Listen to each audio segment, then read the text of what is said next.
In a previous video, we reviewed some of the high-level features of the optical Zone U J3U chassis. In this video, we're going to concentrate on a couple of the newer cards within the chassis, and those are the diversity or the redundancy cards.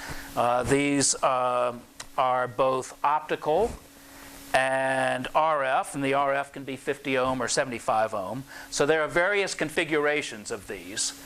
The basic building blocks of all of these cards at the very basic level are 1x2 splitters, and those are both optical and RF.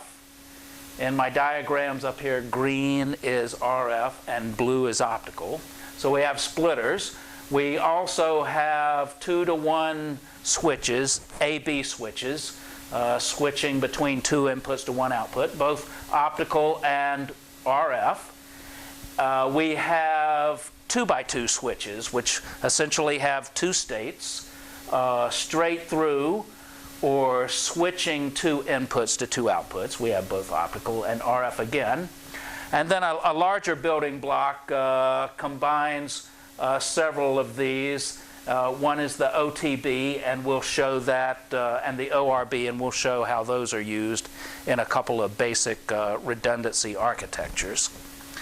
So redundancy can be built into the system on both the optical and RF level.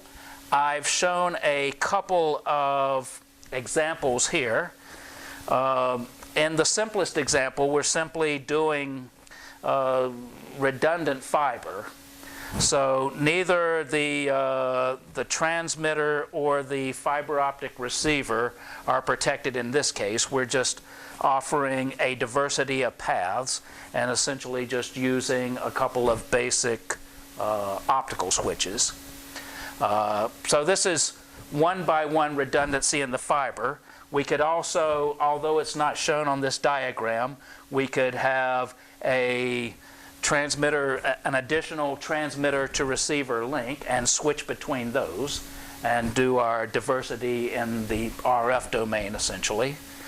In addition to one-to-one switching diversity or redundancy, we also provide a combination of cards for doing N+1 redundancy. So essentially perhaps 4 links and 1 redundant that will kick in, or 8 links and 1 redundant that will kick in.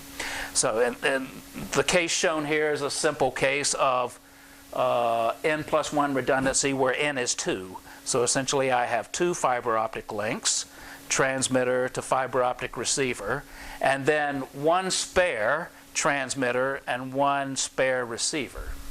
So in this case, either one of these transmitters can fail and my 1 spare transmitter can kick in and take its place. Likewise, on the receiver side, one of these receivers can fail and the spare receiver will kick in and take the place of the failed receiver.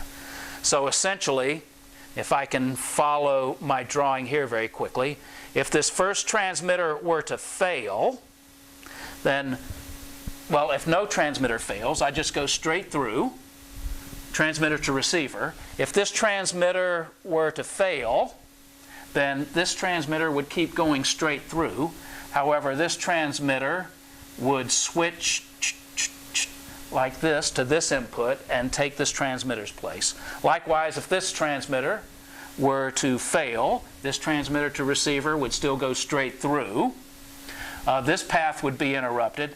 However, the spare transmitter would switch in. This crossover switch would switch so that I'm switching into the rest of the chain here and complete the link with the spare transmitter.